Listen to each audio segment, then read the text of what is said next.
अस्सलाम वालेकुम नाज़रीन, एक नई वीडियो के साथ इस्लामाबाद हाई कोर्ट से मैं हूं मोहम्मद इब्राहिम अब्बासी। मेरे साथ फैसल अब्बास मौजूद हैं, इनसे हम बात करेंगे। आज इलेक्शन ट्रिब्यूनल जो है वो दोबारा बहाल होने के बाद उसकी पहली जो है वो समाअत हुई है। बड़ी अहम डेवलपमेंट उसके अंदर हुई है। शोएब शाहीन और अली बुखारी जो हैं वो मुस्लिम लीग नून का पीछा नहीं छोड़ रहे। एक बार फिर वो इलेक्शन ट्रिब्यूनल में दरख्वास्त लेकर आ गए हैं कि जो उनका मामला है पहली दरख्वास्त का इलेक्शन ट्रिब्यूनल का, उसको जल्द अज जल्द निपटाया जाए। उसके बाद हम दूसरी जो बड़ी अहम समाअत हुई है chief justice Islamabad high court justice Aamir Farooq की जानिब से बड़े अहम सवालात जो है वो पूछे गए हैं इलेक्शन कमीशन से। उसके हवाले से बात करेंगे। फैसल, सबसे पहले तो मुझे ये बताइए कि जो इलेक्शन ट्रिब्यूनल है, नून लीग जितना बचने की कोशिश कर रही है बच नहीं पा रही। आज दो नई दरख्वास्तें आ गई हैं पाकिस्तान तहरीक इंसाफ की तरफ से, क्या कहेंगे, क्या डेवलपमेंट हुई? देखें, बड़ी एक ज़बरदस्त वो एक बंदे ने थंबनेल का हेडलाइन लगाई हुई थी कि इस्लामाबाद हाई कोर्ट ने नून लीग के लिए ज़मीन गर्म कर दी।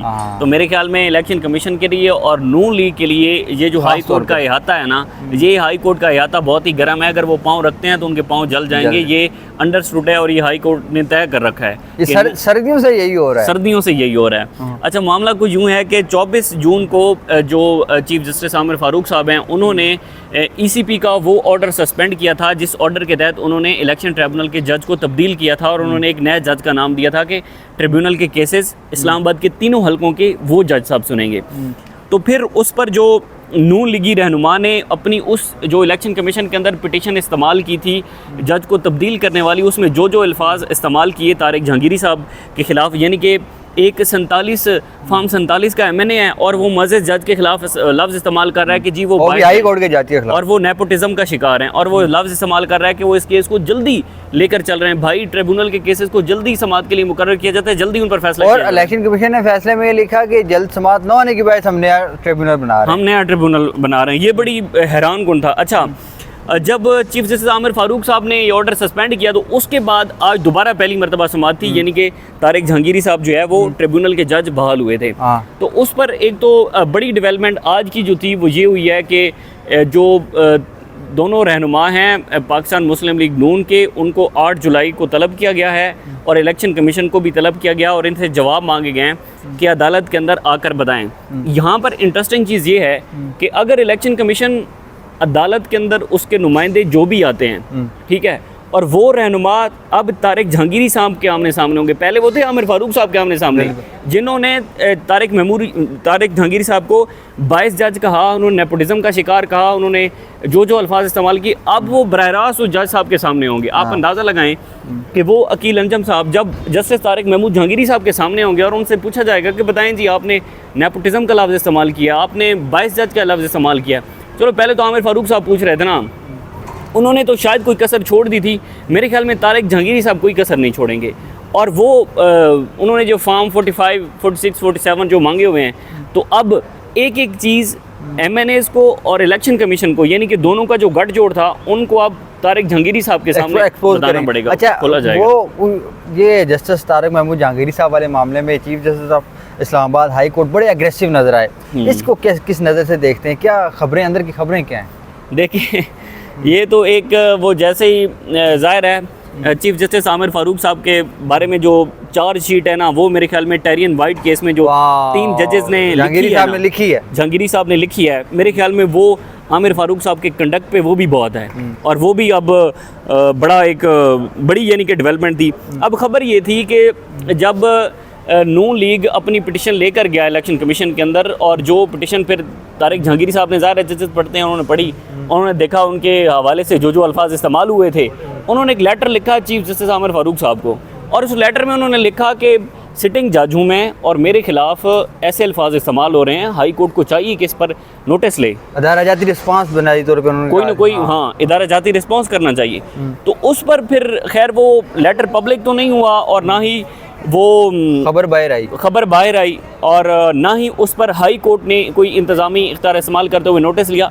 हाँ, अलबत्ता जब आमिर फ़ारूक साहब को इस बात का पता चला तो फिर उन्होंने सख्त एक्शन लिया और 24 जून को वो हमें बदले नज़र आए। मतलब उन्होंने एक सेकंड के लिए भी इलेक्शन कमीशन को नहीं बोलने दिया और बार बार उनसे ये मुतालबा करते रहे कि आप नेपोटिज्म का लफ्ज़ उसका यहाँ पर अदालत के अंदर डिफेंड करें, सबूत दें।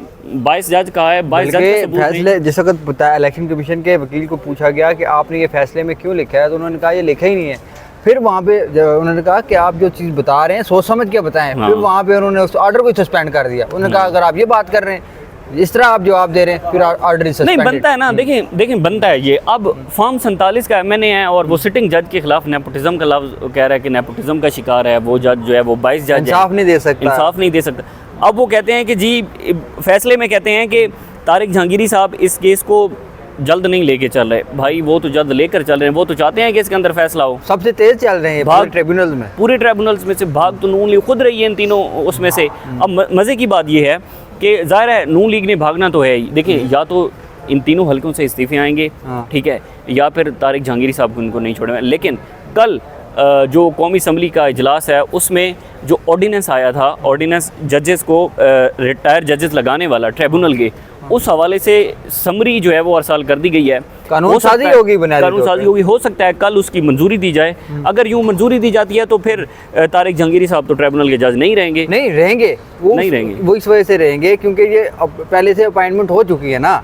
अब नई अपॉइंटमेंट जिस वक्त होगी वो आप रिटायर्ड से ले सकते हैं। ये वाली अपॉइंटमेंट जो बुनियादी तौर पे ये है, देखें बेसिकली ये होगा कि इन तीनों ये जो हलके हैं इनके केसेस किसी और जज को मुंतकिल हो जाएंगे, रिटायर्ड जज को, जो भी जज नया लाया जाएगा कानून साजी के तहत। कानून साजी के तहत आप ये बात बिल्कुल आपकी दुरुस्त है कि नया रिटायर्ड जज आएगा। लेकिन ये justice Tariq Mahmood Jahangiri denotify होंगे तो वो आएंगे ना। डी नोटिफाई अगर ये नहीं होंगे, क्योंकि इलेक्शन एक्ट के अंदर डी नोटिफाई का जिक्र नहीं है, वहाँ पे तब्दील करने का जिक्र है। अब नई दरखास्तें इलेक्शन कमीशन में जाएंगी, तब्दील कर देगा तो भी कोई मसला नहीं है। कैसे तब्दील करेंगे? वो किसी शिकायत की बुनियाद के ऊपर करेंगे। तो वो शिकायत दोबारा जिसको जाएगी वो वाला मामला फिर हाई कोर्ट में आ जाएगा। भाई अली बुखारी साहब ये तीनों उम्मीदवार बोलेंगे शिकायत इनकी फिर वैलिड नहीं, वो कानून साजी तो हो चुकी होगी ना। कानून अब तो इलेक्शन कमीशन उन्होंने इख्तियार को चैलेंज किया ना, इलेक्शन कमीशन का इख्तियार नहीं है। ठीक है, लेकिन जब बाकायदा तौर पर बिल बन जाएगा, ऑर्डिनेंस बन जाएगा, कानून बन जाएगा तो फिर मेरे ख्याल में ये जहांगीरी साहब को ज़्यादा देर नहीं रहने देंगे।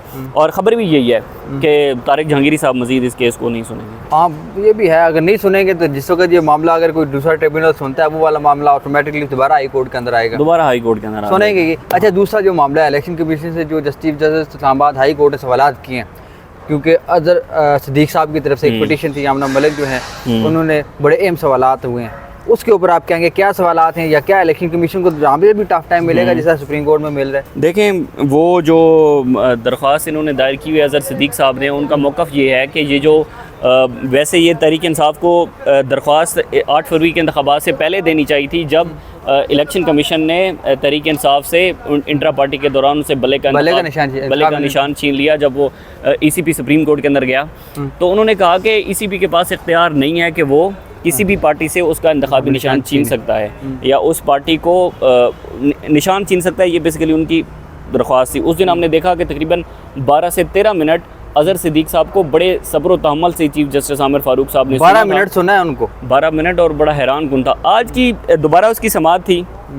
खैर उसमें आमिर फारूक साहब ने बड़े वैलिड क्वेश्चन पूछे। उन्होंने पूछा कि आप बताएं कि इलेक्शन कमीशन के अंदर जो तहरीक इंसाफ है वो रजिस्टर्ड पार्टी है? उन्होंने कहा जी बिल्कुल रजिस्टर है। उन्होंने कहा कि उनके सेक्रेटरी, उनके जो ओहदे हैं अपनी पार्टी के, सदर सेक्रेटरी, जनरल सेक्रेटरी वगैरह, उन्होंने कहा बिल्कुल उनके अपने ओहदे मौजूद हैं।